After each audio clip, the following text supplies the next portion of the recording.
Hurry, your son's unconscious. The trembling voice of his maid's daughter shattered the billionaire's perfect world, and what he did next left everyone speechless. It started with a phone call no parent ever expects. Hello? Is this Mr. Vance? The voice was faint, trembling, uncertain, the kind that makes you lower your volume just to hear it better. Arthur Vance glanced at the phone. Unknown number. He never answered those. But something, that quiet pressure in the chest that warns you before the storm hits, made him swipe. Speaking. Who is this? My name's Lily, the voice said. I'm Maria's daughter. Your maid. He frowned, impatient. What is it? There was a pause, then a whisper that sliced straight through the hum of his office. It's your son, sir. He's not waking up. The sound of a chair scraping back. The sharp slam of glass. A man who could buy anything, suddenly powerless. In the space between one breath and the next, Arthur Vance's life split cleanly in two. This is the story of how a billionaire lost everything he thought mattered and found what truly did. And before I forget, where are you watching from today? Leave a comment below. We love seeing how far these stories reach. Enjoy the story. A single phone call can shatter a life of carefully built silence. The little girl's voice was a whisper, a tiny, fragile thing nearly lost in the static of a bad connection. But for Arthur Vance, a man who moved markets with a single word, that whisper was louder than a thunderclap. The call came at 3:17 p.m., a time when Arthur was usually deep in the abyss of quarterly reports and stock projections. His office, a glass-walled sanctuary on the 80th floor, was silent except for the hum of the city far below. He stared at the phone, an unknown number with a local area code. He never answered those. His assistant, a ruthlessly efficient woman named Helen, filtered his world. But something made him swipe right. A strange, cold feeling in the pit of his stomach. Hello, he said, his voice clipped and impatient. A pause. Then a small, shaky voice. Is this Mr. Vance? Speaking. Who is this? My name is Lily, the voice said, followed by a sniffle. I know you don't know me, but I'm Maria's daughter. Your maid. Arthur frowned. Maria? The quiet woman who cleaned his penthouse twice a week. He barely saw her. She was just a part of the seamless, silent machinery of his life. What is it, Lily? Another pause, this one filled with a choked sob. It's your son, she whispered. It's Leo? He's unconscious. Please, you have to hurry. Arthur's world tilted. The numbers on his screen blurred into meaningless squiggles. He stood so fast his chair shot back, slamming against the polished mahogany of his desk. What did you say? He asked, his voice a low, dangerous growl. We're at the park, she said, her words tumbling out now. The one by the old oak tree. He fell from the climbing frame. He hit his head. There's blood, Mr. Vance. He won't wake up.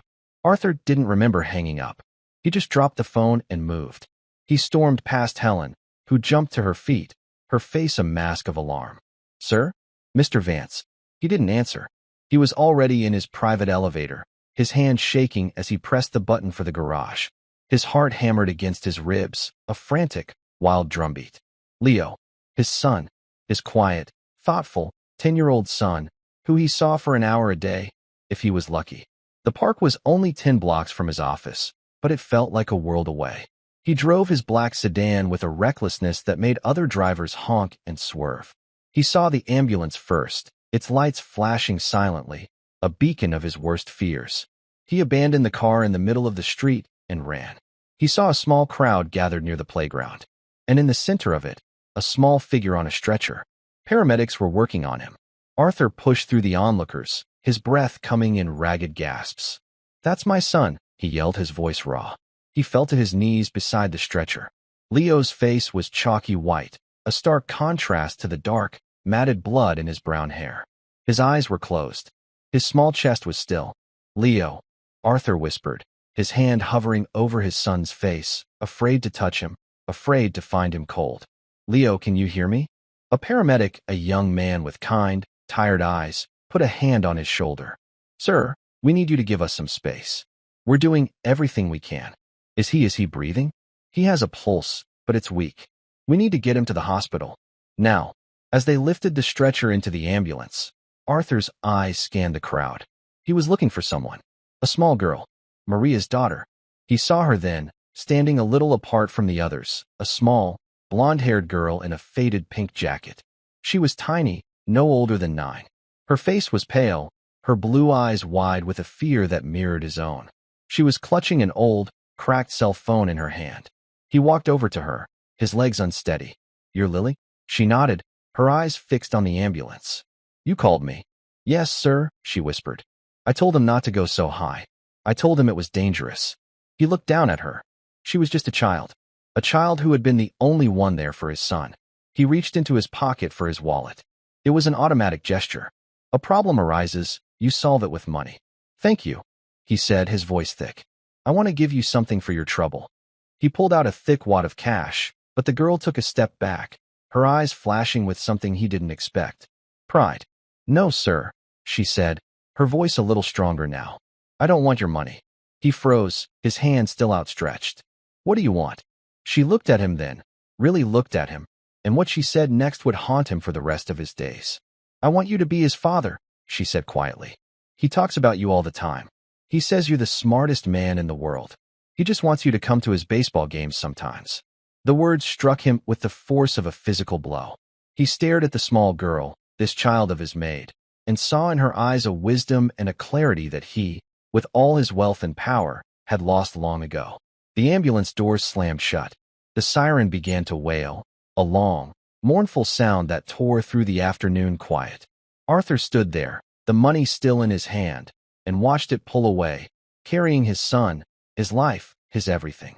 And for the first time in a very long time, Arthur Vance felt completely and utterly bankrupt. He turned back to the girl. "Lily." She was still standing there, watching him. "What is your grandfather's name?" he asked, the question coming out of nowhere. She looked at him, confused. "My grandfather? He's gone. He was a soldier. My mom says he was a hero." He nodded slowly. He didn't know why he had asked that. He just knew, in that moment, that this little girl was more than just his maid's daughter. She was a link to a world he had forgotten existed. A world of courage, of loyalty, of love. A world that he had to find his way back to, if he was going to save his son. And himself. The hospital was a blur of sterile white and the smell of antiseptic. Arthur sat in a small, windowless waiting room, the kind of room designed for bad news. He had called his ex-wife, Sarah, on the way. She was on a plane from London, a business trip he had only vaguely been aware of. Her voice had been a tight, controlled fury over the phone. "How could you let this happen, Arthur? How could you not be there?"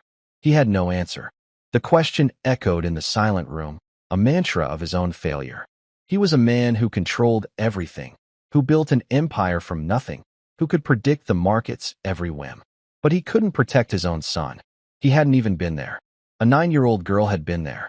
A 9-year-old girl had called him. The shame of it was a physical weight, pressing down on his chest, making it hard to breathe.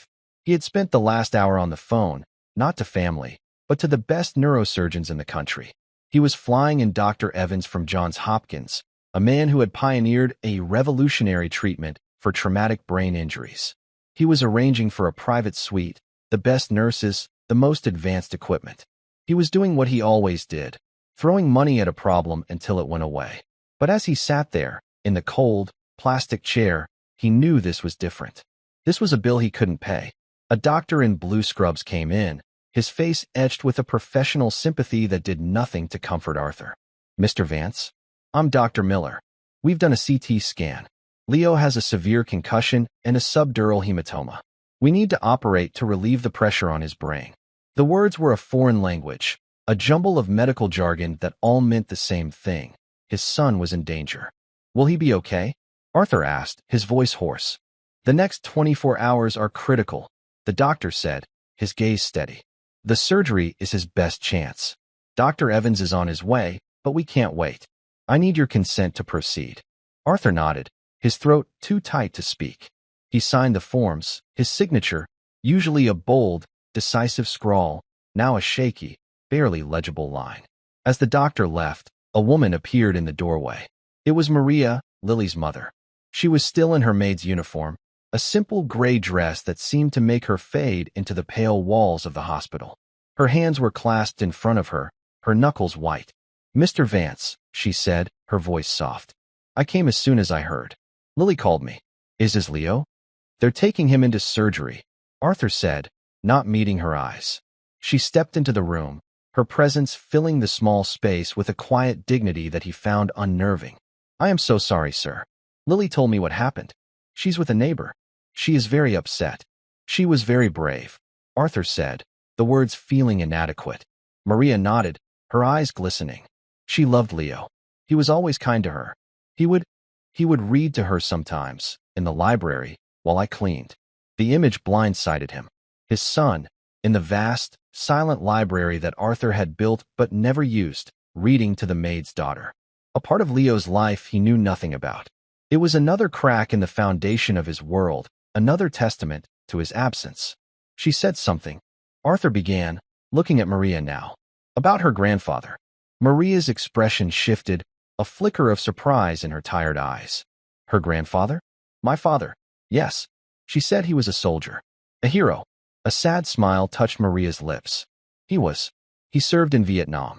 He was awarded the Silver Star for gallantry. He saved 3 men from a burning helicopter. She looked away, her gaze distant. It was a long time ago. He died when Lily was a baby. He never got to meet her. Arthur felt that strange pull again, that sense of a connection he couldn't yet understand. A war hero, a man of courage and sacrifice. Everything he wasn't. Why do you ask, Mr. Vance? Maria asked, her voice gentle. He shook his head. I don't know. But he did. He was grasping for something, anything, that felt real. In a world of balance sheets and stock tickers, the story of a brave soldier felt like solid ground. He looked at Maria, at her worn face and her calloused hands. She had nothing, by his standards. And yet, she had a daughter who knew what courage was, a father who was a hero, a connection to a legacy of honor. What did he have? A penthouse apartment filled with art he never looked at? A son who was a stranger to him? Maria, he said, his voice cracking. I haven't been a good father. The admission hung in the air between them. It was the truest thing he had said in years. Maria didn't offer empty platitudes. She didn't say, Of course you are, sir. She just looked at him with an empathy that he didn't deserve. It is not too late, Mr. Vance, she said softly. Children have a way of forgiving. The doors to the operating room swung open, and a nurse called his name. It was time. Arthur stood up, his body feeling old and heavy. He walked towards the doors, towards the sterile room where his son's life hung in the balance. And as he walked, he carried Maria's words with him, a fragile, flickering flame in the overwhelming darkness. It is not too late. He had to believe she was right. For Leo's sake. And for his own. The surgery felt like an eternity. Arthur paced the waiting room, the coffee he drank turning to acid in his stomach. He tried to work, to lose himself in the familiar comfort of numbers, but the figures on his tablet were just a meaningless jumble. Every time a door opened, his head would snap up, his heart lurching with a desperate hope. Dr. Evans, the world-renowned surgeon he had flown in from Baltimore, finally emerged, his face grim. Arthur's blood ran cold. Mr. Vance, Dr. Evans began, his voice low. The surgery was a success in that we were able to remove the hematoma and relieve the pressure on the brain. But Leo's condition is still extremely critical. There was more swelling than we anticipated. He's in a medically induced coma to allow his brain to heal. We won't know the extent of the damage for some time. Damage? Arthur repeated, the word a poison on his tongue. What kind of damage? It could be anything. Arthur, the doctor said, dropping the formal title. They had known each other for years, moving in the same circles of wealth and influence. Memory loss, cognitive impairment, motor skill issues. Or, he might make a full recovery. It's impossible to say right now. We just have to wait. Wait. It was the one thing Arthur Vance had never learned how to do. He was allowed to see Leo a few hours later. The private room was filled with the soft beeping and whirring of machines. Leo looked so small in the large hospital bed, a network of tubes and wires connecting him to the blinking monitors. His head was bandaged, his face pale and still. Arthur pulled a chair to the bedside and sat down, his hand hovering over his son's. He was afraid to touch him, afraid of the fragility of the small body, of the life that was hanging by a thread. He finally reached out and gently took Leo's hand. It was warm. Leo, he whispered, his voice thick with unshed tears. It's Dad. I'm here. I'm so sorry, son. I'm so sorry. He sat there for hours, holding his son's hand, talking to him, telling him stories about his own childhood, about his grandfather, about the time he had fallen out of a tree and broken his arm. He talked until his throat was raw, filling the sterile silence of the room with the sound of his voice, a desperate attempt to bridge the gulf that had grown between them. He didn't know when he fell asleep, but he woke to a soft touch on his shoulder. It was Maria. She was holding 2 cups of coffee. "I thought you might need this," she said, her voice a gentle whisper. He took the cup, his hands shaking. "Thank you, Maria. You didn't have to do this. Lily wanted to come," she said, looking over at Leo. "But I told her it was best to wait." She drew him a picture. She pulled a folded piece of paper from her pocket and handed it to him. Arthur unfolded it. It was a child's drawing, done in bright, cheerful crayons. A picture of 2 stick figures, a boy and a girl, holding hands under a big, smiling sun. Underneath, in a child's wobbly handwriting, it said, "Get better soon, Leo. Your friend, Lily." A wave of emotion washed over him, so powerful it almost brought him to his knees. This little girl, this stranger, had shown his son more friendship and care than he, his own father, had in years. "Maria," he said, his voice choked. "Tell me more about your father." The question seemed to surprise her, but she sat down in the chair on the other side of the bed. "His name was Joseph," she began, her voice soft with memory. "Joseph Chavez. He was a good man. Quiet. Kind. He never talked much about the war. But my mother told me stories. She said he was the bravest man she ever knew." "What happened to him?" Arthur asked. "He was injured," she said, her eyes distant. "Shrapnel. It stayed with him. The doctors said it was too dangerous to remove. He was in pain for the rest of his life. But he never complained. He worked 2 jobs to provide for us. He always said his family was his real medal of honor." Arthur looked at his son, lying so still in the bed. He thought of this man, Joseph Chavez, a man who had endured so much, who had sacrificed everything for his family. And he thought of himself, a man who had everything and had sacrificed nothing. "Maria," he said, his voice barely a whisper, "I need to ask you a favor." "A favor?" Maria asked, her brow furrowed in confusion. "Anything, sir." Arthur looked from his son's still face to this woman who radiated a quiet strength he couldn't comprehend. "I know this is a strange request," he began, his voice low and hesitant. "But would you be willing to tell me more about your father? About Joseph? And if it's not too much to ask, is there anything you have of his? Something I could see." He felt foolish as soon as the words were out. A billionaire asking his cleaning lady for a memento of her dead father. It was absurd. He expected her to refuse, to look at him with the disdain he deserved. But Maria simply nodded, her expression unreadable. "I have his medal," she said. "The Silver Star. My mother gave it to me when she passed. It's all I have left of him. Could you bring it?" Arthur asked, the plea in his voice raw and undisguised. I need to understand what it means to be a man like that. A man who fights for something more than himself." Maria looked at him for a long moment, and in her eyes, he didn't see a maid looking at her employer. He saw a woman looking at a broken man. "I will bring it tomorrow," she said softly.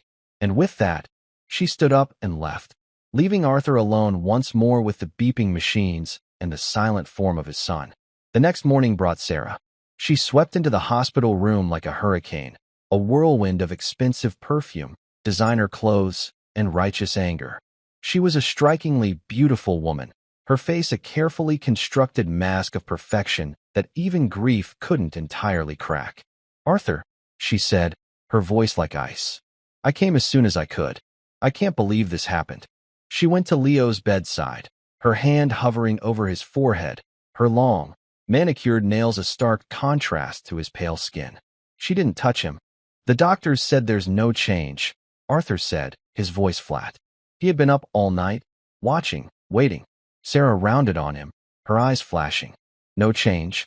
That's not good enough, Arthur. What are you paying these people for? I want a second opinion. I want him moved to a private clinic in Switzerland. I've already made some calls." "Sarah, stop," he said, his voice weary. "He's getting the best care in the world.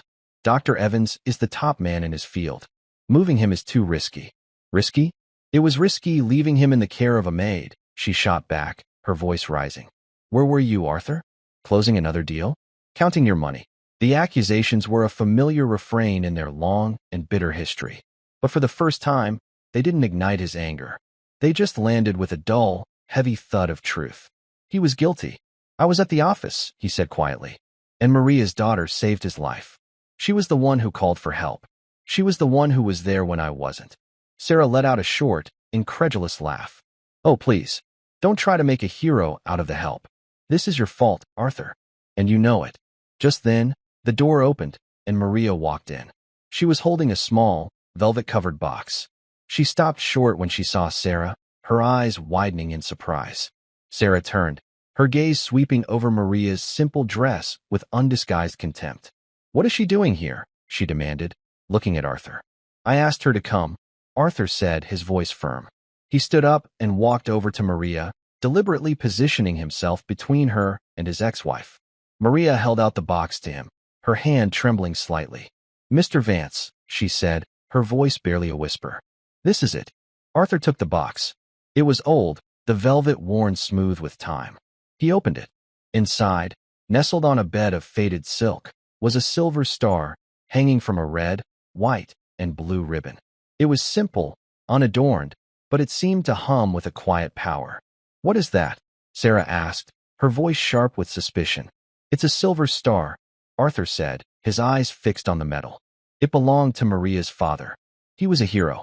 Sarah stared at him as if he had lost his mind. "A hero? He was probably a janitor. And what does that have to do with my son?" A cold, hard anger, unlike anything he had felt before, rose in Arthur's chest. It was not the hot, explosive anger of a business deal gone wrong. It was a still, quiet rage. A rage on behalf of a good man he had never met, and on behalf of the quiet, dignified woman who stood beside him. "His name was Joseph Chavez," Arthur said, his voice low and dangerous. "And he saved 3 men from a burning helicopter in Vietnam. He was awarded that medal for gallantry in the face of the enemy. He spent the rest of his life in pain from his injuries, but he never complained. He worked 2 jobs to raise his family. So don't you dare stand there in your $1,000 shoes and insult a man you know nothing about." Sarah was stunned into silence. She had never heard Arthur speak like that. He had always been a man of cold, calculated logic. This raw, passionate defense of a stranger was completely out of character. He turned his back on her and looked at Maria. "Thank you for bringing this," he said, his voice softening. "It means more than you know." He walked back to Leo's bedside, the small box in his hand. He sat down and gently placed it on the table next to his son. He looked at the metal, then at Leo's face. He thought of Joseph Chavez, of his courage, his sacrifice. And he made a silent vow, to his son, to himself, and to the memory of a man he had never known. He would be a better man. He would be a father worthy of his son. He would learn what it meant to fight for something more than money, more than power, more than himself. He would learn to be a hero, not on a battlefield, but in the quiet, sterile room of a hospital, where his son was fighting the greatest battle of his life. And as he sat there, holding Leo's hand, he felt a faint pressure in return, a tiny, almost imperceptible squeeze. His head snapped up, his heart pounding in his chest. "Leo," he whispered, his eyes wide with a desperate, fragile hope. "Leo, can you hear me?" The room was silent, save for the steady rhythm of the machines. But Arthur knew what he had felt. It was a flicker of a promise, a sign that his son was still with him, and it was enough. For the first time since the phone call that had shattered his world, Arthur Vance felt a sliver of peace. The road ahead was long and uncertain, but he was no longer walking it alone. He had his son, he had the memory of a hero, and he had a promise to keep. Days bled into one another, each marked by the steady, rhythmic beeping of the heart monitor. The faint squeeze of Leo's hand was a memory Arthur clung to, a tiny island of hope in a vast ocean of uncertainty. The doctors called it an involuntary reflex, a neurological ghost. They warned him not to get his hopes up, but Arthur knew what he had felt. It was a connection, a message from the silent world his son now inhabited. Sarah did not share his optimism. She saw his vigil as a pointless, sentimental exercise. "He can't hear you, Arthur," she said, her voice a sharp, brittle thing in the quiet room. "You're wasting your time. You should be managing this situation, not narrating his bedtime stories." She stayed for another day, making calls, consulting with specialists, treating Leo's condition like a hostile takeover. Then, convinced that Arthur had lost his grip on reality, she flew back to London, leaving behind a trail of expensive perfume and a chill that lingered in the air. Arthur was relieved when she left. Her presence was a jarring reminder of his old life, a life of cold transactions and emotional sterility. He didn't want that life anymore. He wanted this. He wanted the quiet intimacy of this room, the simple, profound act of holding his son's hand. His business empire, the vast, intricate machine he had built from the ground up, began to shudder and groan in his absence. Helen, his assistant, called a dozen times a day, her voice increasingly strained. "Mr. Vance, the board is demanding a meeting. The stockholders are getting nervous. Our stock has dropped 3 points. Sell off the subsidiary in Asia," he told her, his eyes never leaving Leo's face. "Sir? But that's your pet project. You spent 5 years building that. Sell it," he repeated, his voice calm. "It's just money, Helen." The world he had once commanded was shrinking, its frantic demands fading into a distant hum. His new world was the 4 walls of this hospital room, the rise and fall of his son's chest, the feel of a small hand in his. Maria and Lily were a constant, quiet presence in this new world. They would arrive every evening after Maria finished her shift. Maria would bring him a container of homemade soup or a sandwich, her gentle insistence breaking through the fog of his grief and exhaustion. She never stayed long, just long enough to offer a few words of comfort, her presence a calming balm in the sterile environment. Lily, however, would pull a chair up to Leo's bedside and talk to him as if he were simply asleep. She told him about her day at school, about the book she was reading, about the funny thing the mailman's dog had done. She would tape her drawings to the wall until the room was a riot of color, a child's vibrant imagination pushing back against the sterile white. One evening, Lily brought a small, worn paperback book. "This was my grandpa's favorite," she said to Leo, holding up the book. "It's about a man who gets lost at sea. My mom says Grandpa read it a dozen times." She opened the book and began to read aloud, her small, clear voice filling the room. Arthur sat in the corner, watching and listening. He watched this little girl, who had so little, give so freely of her time, her heart. He listened to the words of the story, a simple tale of survival and hope against impossible odds. And he felt a profound sense of peace. He learned more about Joseph Chavez in these quiet evening visits. Maria spoke of him with a daughter's love, but also with an unvarnished honesty. She told him about her father's nightmares, the ghosts of the war that haunted his sleep. She told him about his struggles to find work, his pride that made him refuse any charity. She told him about his quiet acts of kindness, the way he would fix a neighbor's fence or share his meager garden with those who had less. "He wasn't a saint, Mr. Vance," she said one evening, as they stood together in the hallway while Lily read to Leo. "He was just a man who tried to do the right thing, even when it was hard. Especially when it was hard." The words resonated deep within him. He thought of his own father, a ruthless, brilliant man who had taught him that the world was a battlefield and the only goal was to win. He had taught him how to be powerful. He had never taught him how to be good. A week after the accident, Arthur was in the hospital cafeteria, forcing down a cup of bitter coffee, when his phone buzzed. It was Helen. "Mr. Vance, you need to come to the office. Now, the board has called an emergency meeting. They're talking about invoking the key man clause in your contract. They're trying to oust you." The threat was real. He could lose everything he had spent his life building. The old Arthur Vance would have been on fire, a whirlwind of calculated rage and strategic maneuvering. He would have crushed the opposition, reminded them all who was in charge. But as he stood there, the cheap, lukewarm coffee in his hand, he felt nothing. The empire he had built felt like a house of cards, a meaningless game. His son was upstairs, fighting for his life. That was the only battle that mattered. "Let them," he said, his voice calm. "Sir." Helen's voice was a squeak of disbelief. "Tell the board. Tell them I'll be there this afternoon. But I have something more important to do first." He hung up and went back to Leo's room. He stood by the bed, looking down at his son. He reached out and touched his cheek. It was still so pale, but he looked peaceful. "Leo," he whispered, "I have to go out for a little while. But I'll be back. I promise. I'm not going anywhere." He leaned down and kissed his son's forehead. And as he did, Leo's eyelids fluttered. A tiny, almost imperceptible movement. Arthur froze, his heart stopping in his chest. He watched, holding his breath.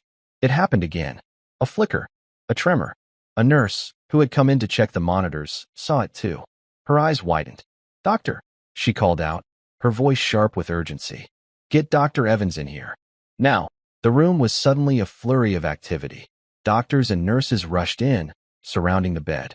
Arthur was pushed to the side, his mind reeling. It was happening. Something was happening.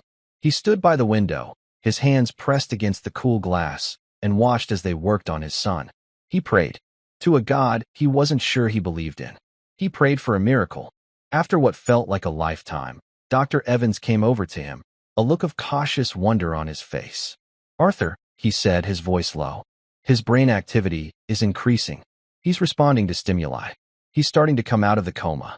The words washed over him, a wave of relief so powerful it almost buckled his knees. He staggered to the bedside. Leo's eyes were still closed, but there was a new tension in his face, a sense of a mind stirring beneath the surface. "Leo," Arthur whispered, his voice thick with tears. "Can you hear me, son? It's Dad." Slowly, as if through a great and heavy fog, Leo's eyes began to open.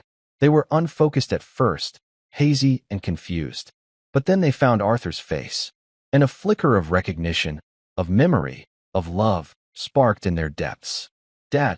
The voice was a dry, rasping whisper, but it was the most beautiful sound Arthur had ever heard. Tears streamed down Arthur's face as he laughed, a sound of pure, unadulterated joy. "I'm here, Leo," he said, his voice choked with emotion. "I'm here." He had his son back. He had his son back. Nothing else mattered. The company, the board, the billions, it was all just dust. This was real. This was everything. He didn't go to the board meeting that afternoon. He didn't even call. He stayed by Leo's side, holding his hand, talking to him, laughing with him. He was a father again. Late that night, after Leo had fallen into a natural, peaceful sleep, Arthur sat in the quiet room, the city lights twinkling outside the window. He took out the small, velvet box Maria had given him. He opened it and looked at the silver star. He thought about Joseph Chavez, the quiet hero who had fought for his country and his family. And he thought about his own father, the corporate raider who had taught him to fight for himself. He had spent his life following in his father's footsteps. But now, he knew he had been on the wrong path. He pulled out his phone and made a call, not to his assistant, but to the head of the Veterans Administration. "My name is Arthur Vance," he said, his voice clear and steady. "I want to make a donation, a substantial one. I want to fund a new wing for the VA hospital, a wing dedicated to soldiers suffering from traumatic brain injuries." He paused, then added, "And I want to name it after a man named Joseph Chavez.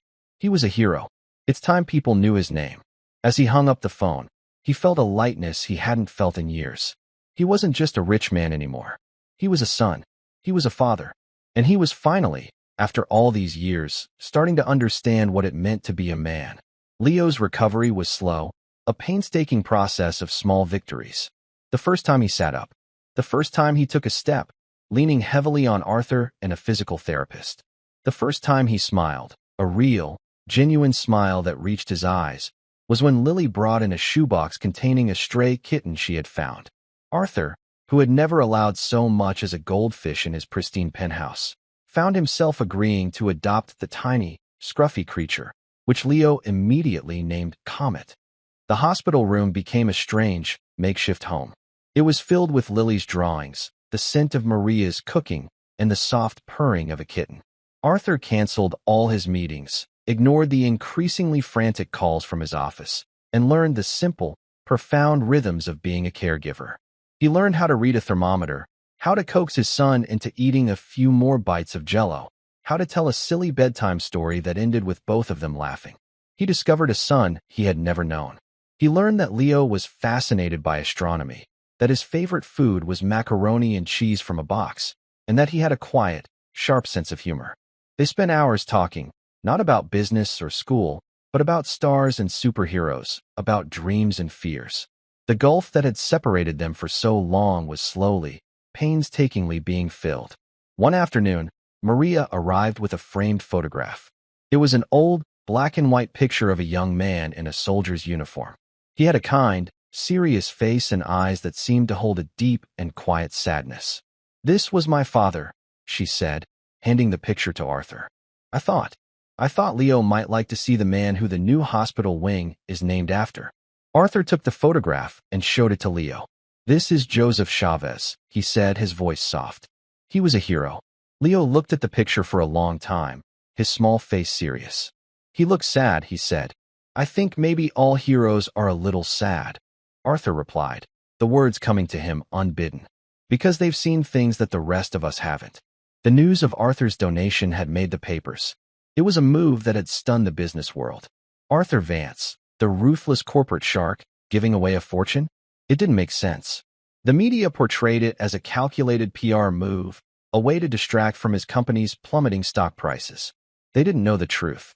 They couldn't understand that he wasn't trying to save his company. He was trying to save his soul. His old life finally caught up with him one rainy Tuesday.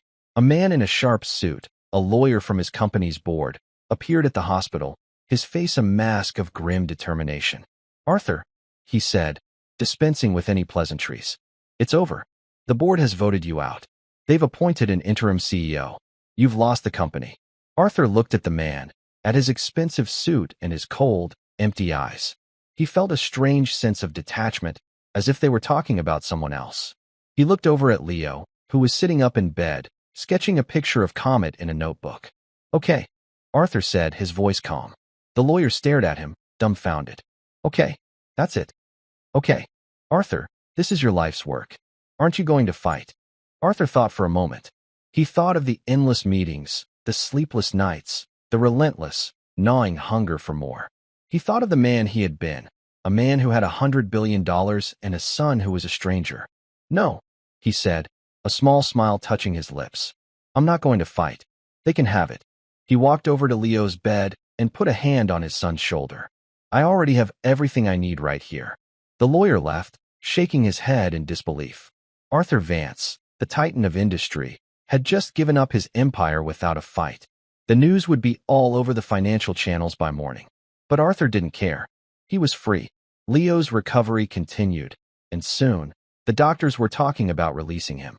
The day he finally walked out of the hospital, leaning on a cane but smiling brightly, was the happiest day of Arthur's life. He didn't take him back to the cold, silent penthouse. Instead, he drove to a small, unassuming house in a quiet, tree-lined suburb, a house he had bought the week before. It had a backyard, perfect for a boy and a kitten to play in. Maria and Lily were there to greet them. Maria had prepared a simple, delicious meal, and Lily had decorated Leo's new room with her drawings and a large, hand-painted welcome home sign. As they sat around the dining room table that evening, a chaotic, happy group, Arthur looked at his son, at his laughing face, and felt a sense of contentment that all his billions had never been able to buy. He had lost an empire, but he had gained a family. But the ghosts of his past were not so easily banished. A few weeks later, a letter arrived. It was from a law firm, representing a group of former employees from a company he had acquired and dismantled years ago. They were suing him, claiming he had illegally and unethically stripped the company's assets, robbing them of their pensions.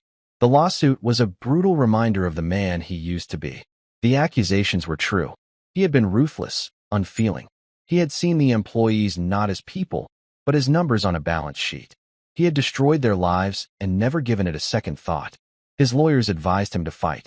They said they could tie the case up in court for years, that they could bankrupt the plaintiffs with legal fees. The old Arthur Vance would have relished the battle. But he was a different man now. He called Maria and asked if he could speak with her. They met in a small park, not far from the one where Leo had had his accident. He told her everything.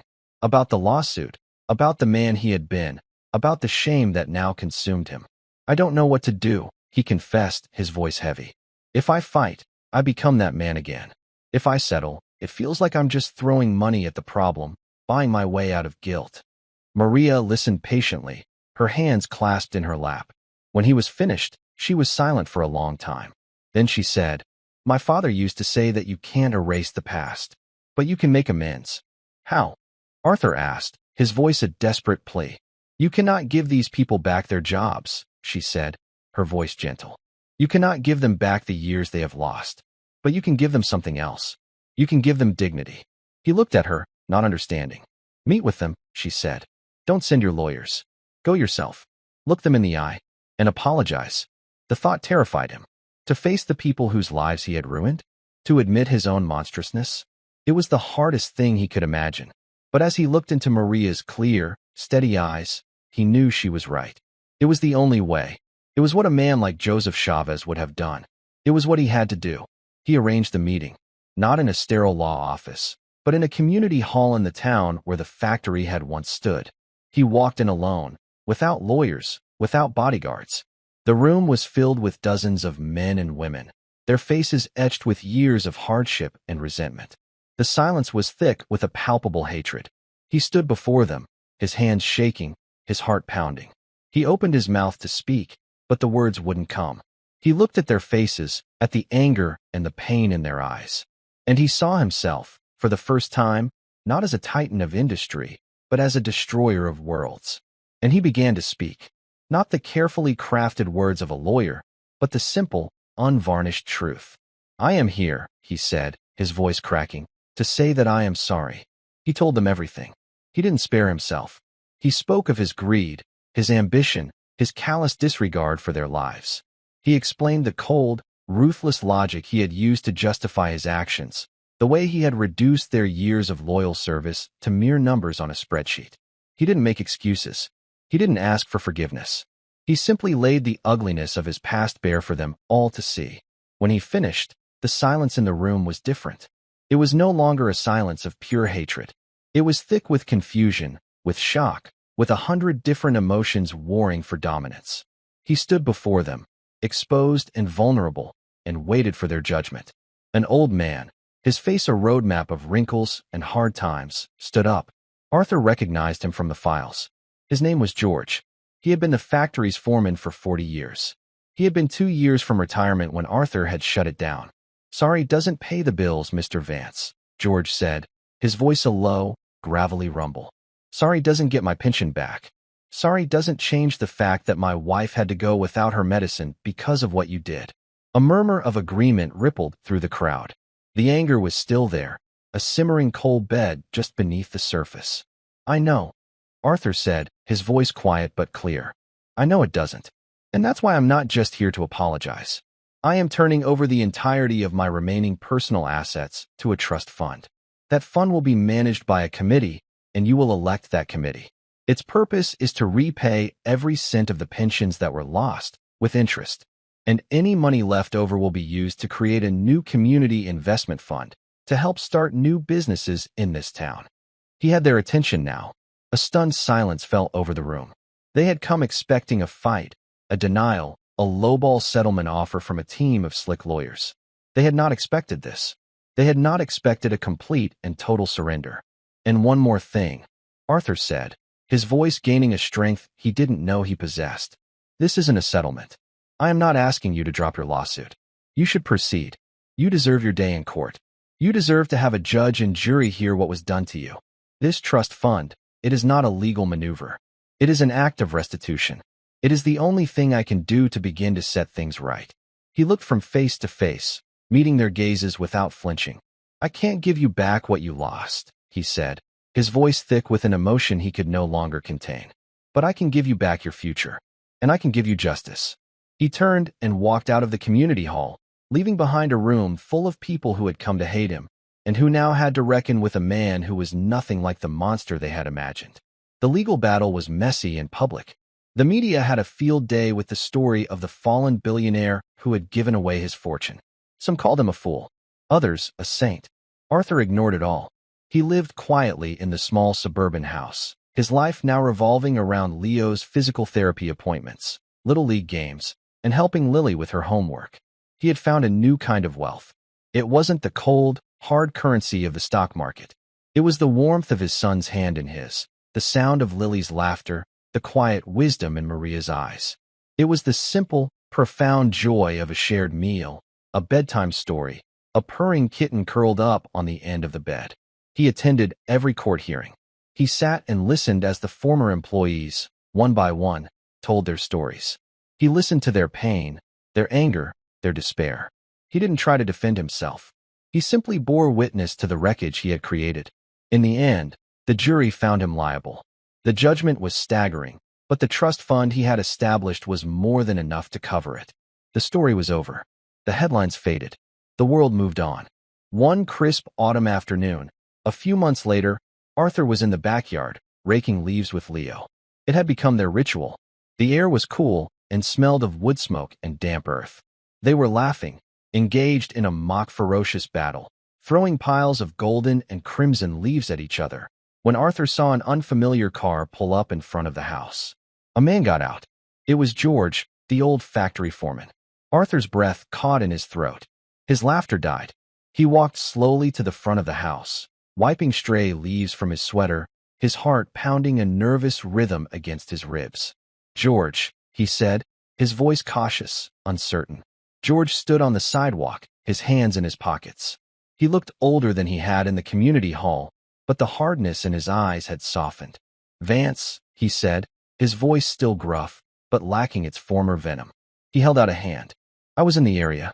Just came to say, the fund is working. A couple of the boys opened up a new machine shop. My daughter's starting a little bakery on Main Street. My son-in-law, Mike, got a loan.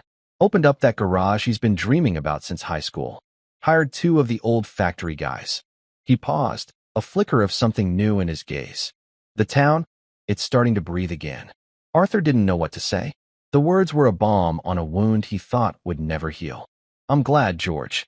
I'm so glad to hear that." George looked past him, at Leo, who had abandoned the leaves and was now engaged in a fierce, tumbling wrestling match with Comet, the kitten. "That your boy?" he asked. "Yes," Arthur said, a proud, involuntary smile spreading across his face. "That's Leo." George nodded slowly, watching them for a long moment. "He looks like a good kid." He turned his gaze back to Arthur. "You know, for the longest time, I prayed for bad things to happen to you. Every night. I wanted you to suffer the way we suffered, to feel what it was like to have everything you built torn down." He looked down at his own worn, calloused hands. "But I was wrong. Revenge, it turns out it's just a different kind of prison."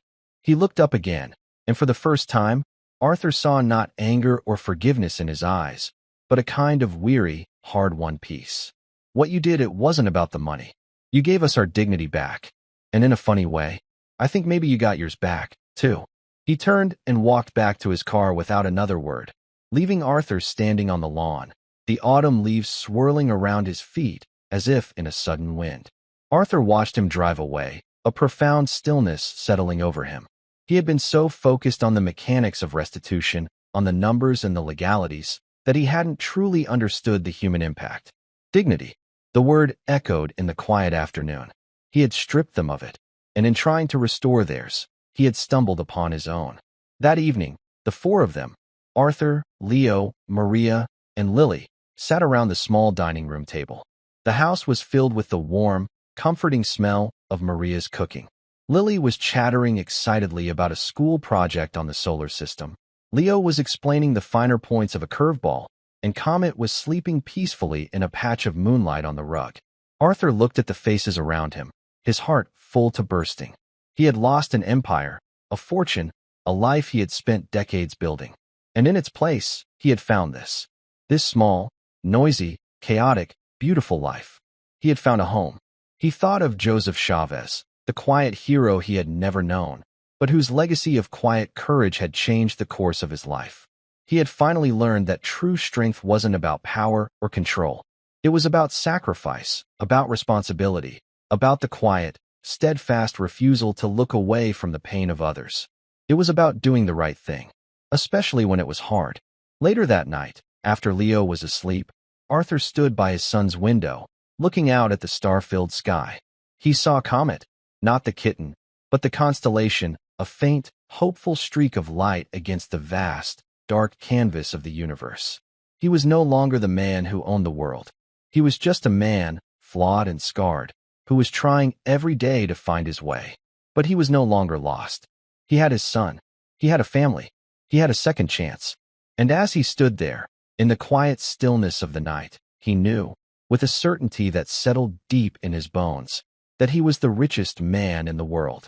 He had finally learned that the most valuable things in life are not the things you own, but the things you hold in your heart. And his heart, for the first time in a very long time, was full. And that's where we'll end the story for now.